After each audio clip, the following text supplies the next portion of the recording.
Student conjugate के कुछ question और करते हैं क्योंकि कॉन्जुगेट की डेफिनेशन हमने समझ ली, कॉन्जुगेट की किसी कॉम्प्लेक्स नंबर पे क्या क्या प्रॉपर्टी होती है वो हमने पढ़ ली। अब हम उसके कुछ और क्वेश्चन के बारे में बात करते हैं, क्वेश्चन किस किस टाइप से आ सकता है। जो पहला क्वेश्चन आपका है वो कह रहा है if a plus iota b upon c plus iota d is equal to x plus iota y, तो कह रहा है प्रूव करके दिखाओ x square plus y square is equal to a square plus b square upon c square plus d square.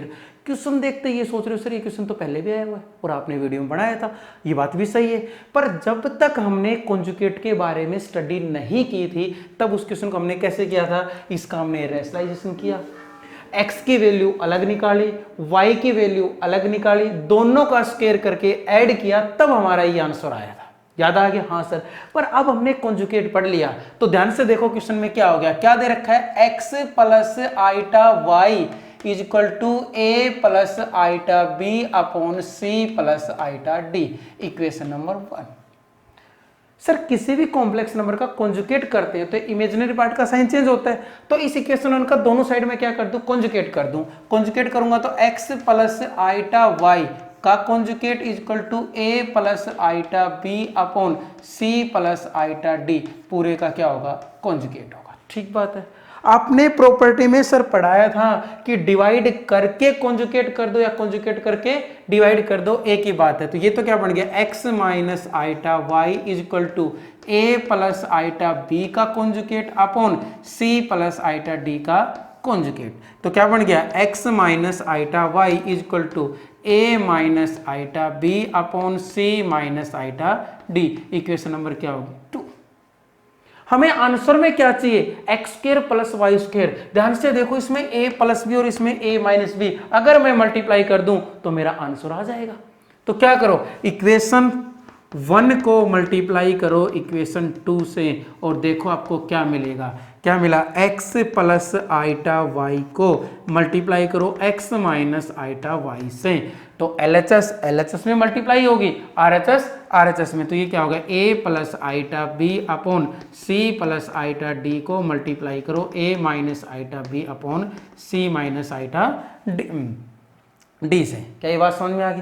जब multiply करेंगे तो देखो LHS में a प्लस बी और a माइनस बी, तो क्या बनेगा, a का स्क्वायर माइनस b का स्क्वायर, और ये भी तो क्या बन गया, ऊपर वाले को मल्टीप्लाई नीचे वाले को, तो a प्लस बी और a minus b, a plus b और a माइनस बी, तो a का स्क्वायर माइनस b का स्क्वायर, तो a का square minus iota square b square upon c का square minus iota square d का square. Iota square क्या होता है, -1, तो x स्क्वायर माइनस माइनस क्या हो गया, plus x square plus y square, ये क्या बन गया, a square plus b square upon c square plus d square. देखो कितना आसान क्वेश्चन हो गया कॉन्जुगेट पढ़ने के बाद। क्या ये बात आपको दोबारा बताऊं या समझ में आ गई? ये क्वेश्चन क्या दे रखा था, क्या कह रहा था, यदि मेरे पास x प्लस आइटा y की value a plus iota b upon c plus iota d है, तो कह रहा प्रूव करके दिखाओ x square plus y square का आंसर क्या होगा, a square plus b square upon c square plus d square. तो देखो भी मैंने इक्वेशन 1 जो गिवन दे रखा उसको बनाई, x प्लस आइटा y की वैल्यू ये दे रखी थी, मेरे को आंसर में क्या चाहिए था, x square plus y square. जब तक मैंने कॉन्जुगेट नहीं पढ़ा था तो मैंने रेशनलाइजेशन करके एक्स और वाई की वैल्यू निकाली थी, पर मैंने कॉन्जुगेट पढ़ा तो मैंने दोनों साइड क्या कर दिया, कॉन्जुगेट कर दिया। डिवाइड करके कॉन्जुगेट कर दो या कॉन्जुगेट करके डिवाइड कर दो, आंसर पे कोई इफेक्ट नहीं पड़ता है। ठीक है, तो कॉन्जुगेट करने के बाद ये आंसर आ गया। दोनों इक्वेशनों को मैंने मल्टीप्लाई कर दिया, क्यों, क्योंकि इसकी जो LHS और LHS को जैसे ही मैं मल्टीप्लाई करूंगा, मल्टीप्लाई करते मेरे को x square plus y square मिल रहा था, शायद मेरा आंसर आ सकता था, इसलिए दोनों इक्वेशनों को मैंने क्या किया, मल्टीप्लाई किया, और मल्टीप्लाई करने के बाद मेरा आंसर आ गया। यही मेरे को क्या करना था, प्रूव करना था। सेकेंड क्वेश्चन देखो, अच्छा क्वेश्चन है सेकेंड क्वेश्चन में क्या दे रखा है, find the real number x and y। कह रहा है x और y की वैल्यू फाइंड आउट करो, जबकि ये जो कॉम्प्लेक्स नंबर है इज कॉन्जुगेट, ये कॉन्जुगेट है इसका। जब आप इस कॉम्प्लेक्स नंबर का कॉन्जुगेट करोगे तो ये आएगा, तो कह रहा है x और y की वैल्यू क्या करो, आप फाइंड आउट करो। तो देखो अभी x minus iota y into 3 प्लस 5 आइटा किसके बराबर होना चाहिए, इस कॉम्प्लेक्स नंबर के कॉन्जुगेट के, क्योंकि क्वेश्चन खुद कह रहा है कि ये जो कॉम्प्लेक्स नंबर है इज कॉन्जुगेट ऑफ इस कॉम्प्लेक्स नंबर का क्या है, कॉन्जुगेट। जब आप इस कॉम्प्लेक्स नंबर का कॉन्जुगेट करोगे तो ये आएगा। क्या ये बात समझ में आ गई? तो करो मल्टीप्लाई, कितना हो गया 3x माइनस के प्लस के 5x आइटा माइनस के 3y आइटा माइनस के 5y, देखो 3x 5x आइटा माइनस के 3y आइटा और माइनस के 5y iota is equal to minus के 6 प्लस के 24 आइटा, क्योंकि कॉन्जुगेट में जो इमेजिनरी पार्ट है उसका साइन क्या हो जाता है, चेंज हो जाता है। ठीक है अभी, हाँ अभी ये आइटा स्केयर आएगा, ध्यान देखो अभी माइनस माइनस तो माइनस हो गया, माइनस प्लस तो माइनस हो गया, आइटा आइटा स्केयर हो गया, 5y आइटा स्केयर। ठीक है अभी, तो देखो ये कितना बन गया 3x प्लस, इन दोनों में से आइटा कॉमन आएगा तो 5x माइनस के 3y, और ये देखो आइटा स्क्वायर क्या होता है -1 और माइनस माइनस क्या हो गया plus, plus 5y equal to minus के 6 प्लस 24 है आइटा। ठीक है अभी, इमेजिनरी पार्ट एक जगह, रियल पार्ट एक जगह, तो कॉम्प्लेक्स नंबर किस फॉर्म में आ गया, a प्लस आइटा b की फॉर्म में आ गया। जब दो कॉम्प्लेक्स नंबर बराबर हैं तो दोनों a प्लस आइटा b की फॉर्म में, तो रियल पार्ट रियल के बराबर और इमेजिनरी पार्ट है इमेजिनरी के। तो तुम बताओ 3x प्लस 5y की वैल्यू कितनी होगी -6 और 5x माइनस 3y की वैल्यू कितनी होगी 24। ये तो आपके पास इक्वेशन 1 होगी, ये क्या होगी इक्वेशन नंबर 2।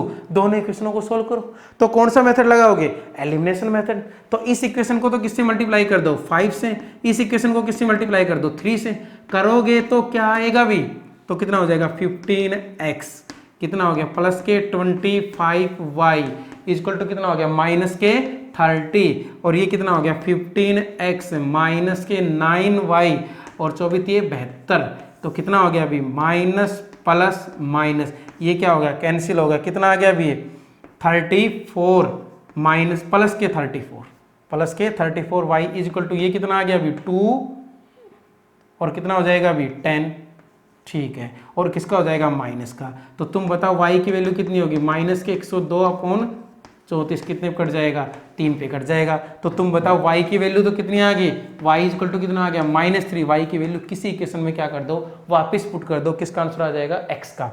पुट करोगे तो कितना हो गया 3x, क्या हो गया अभी 3x इक्वेशन 1 में पुट कर रहा हूं, माइनस प्लस 5 इंटू माइनस के 3 इक्वल टू कितना हो गया माइनस के 6, तो कितना हो गया 3x माइनस के 15 equal to -6, 3x equal to कितना हो गया 9, तो x की वैल्यू कितनी होगी 3, तो x का आंसर कितना आ गया 3 और y का आंसर कितना आ गया -3। कुछ नहीं किया अभी, बड़ा सिंपल क्वेश्चन था। कह रहा है ये जो कॉम्प्लेक्स नंबर है इज कॉन्जुगेट ऑफ इस कॉम्प्लेक्स नंबर। इस कॉम्प्लेक्स नंबर का अगर ये जो कॉम्प्लेक्स नंबर ये तभी आएगा जब इसका क्या करो कॉन्जुगेट। ये complex number is the conjugate of this complex number. इस कॉम्प्लेक्स नंबर का क्या है कॉन्जुगेट, क्या है ये कॉम्प्लेक्स नंबर है, तो मैंने जैसे इसका कॉन्जुगेट किया ये आंसर में आ गया। और कह रहा है x और y की वैल्यू क्या होगी, कॉन्जुगेट करके इमेजिनरी पार्ट का साइन क्या हो जाएगा चेंज हो जाएगा।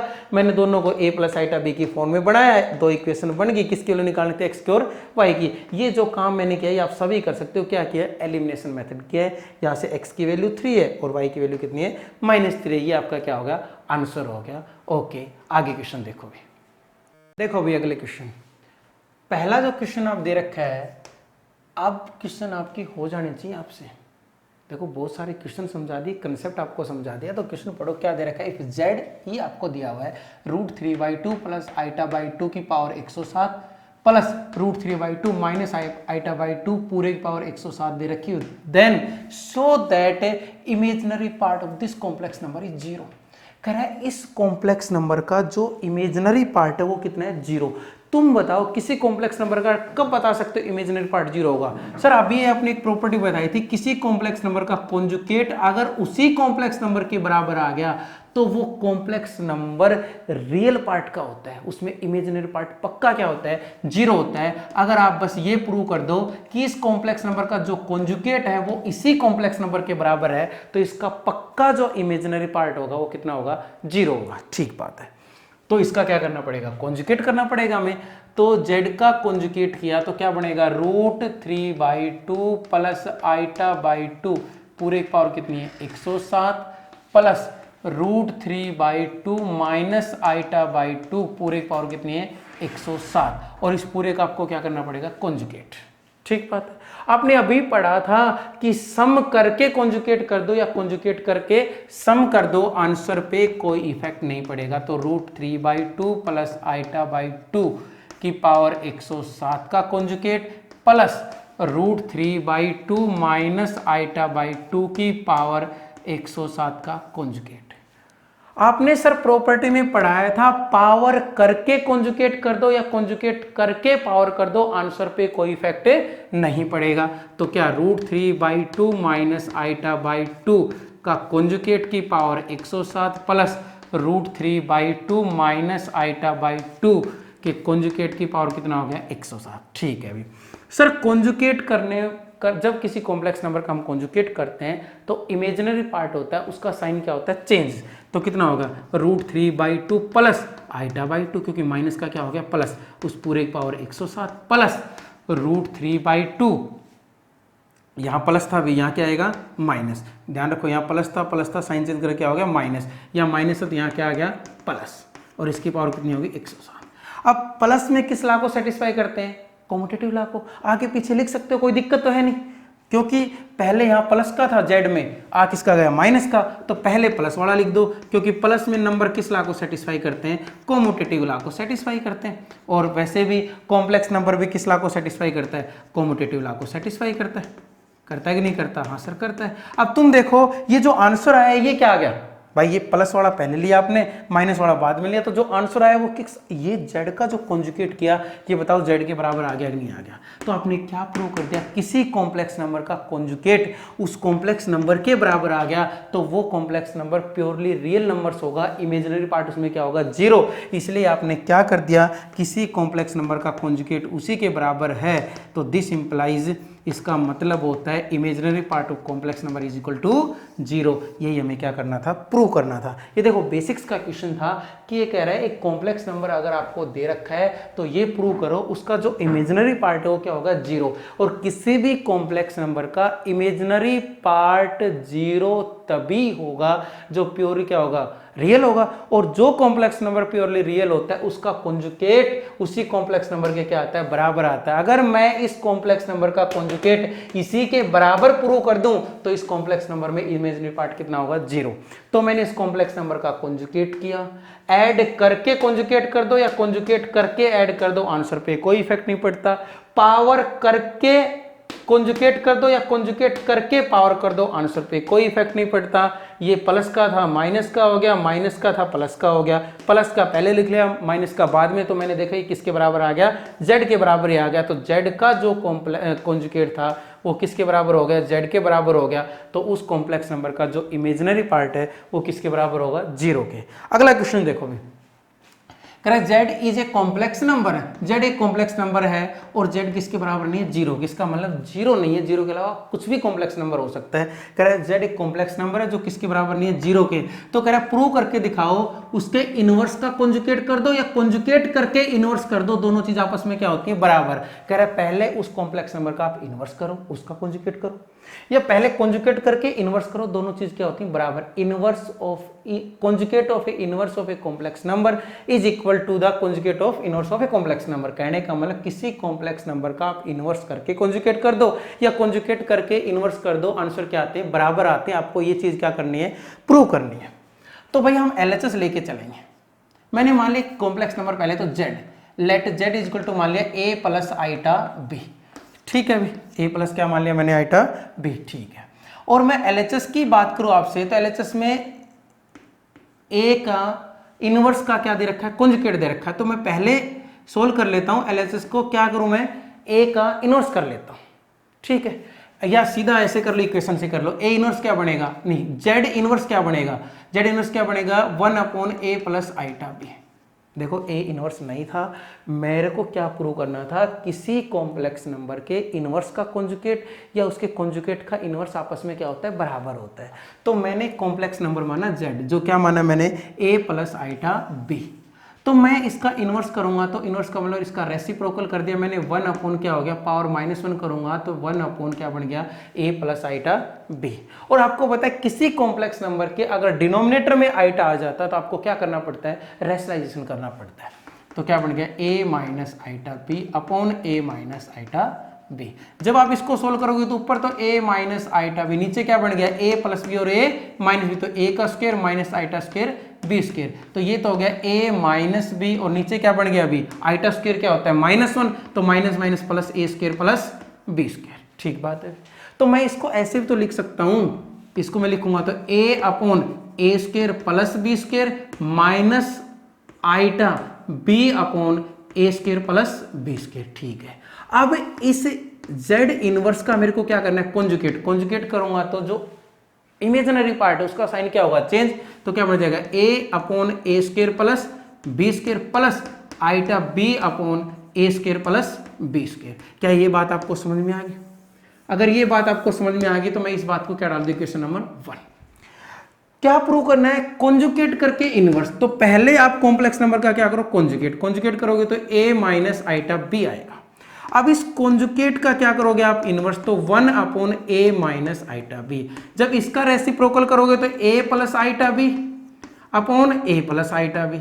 मल्टीप्लाई करोगे तो a प्लस आइटा b तो ऊपर हो गया, नीचे क्या बन गया अभी a माइनस b और a प्लस बी। a का square minus iota square b square, तो a plus iota b upon a square plus b square. आप अगर इसको अलग अलग करोगे तो क्या लिखोगे इसको, a के नीचे a square plus b square plus iota b के नीचे a square plus b square. तुम ध्यान से देखो इक्वेशन 1 और इक्वेशन 2 को, इक्वेशन 1 और इक्वेशन 2 की RHS बराबर है तो LHS भी बराबर होगी या नहीं होगी? सर होगी। इसका मतलब क्या हो गया, ये इसकी LHS है, ये इसकी LHS है, तो A इनवर्स का कॉन्जुगेट किसके बराबर होगा, Z के कॉन्जुगेट का इनवर्स। ये A बार बार आ जाता है विजुवान पे ध्यान रखना, क्योंकि A प्लस आइटा भी बार बार बोला जाता है।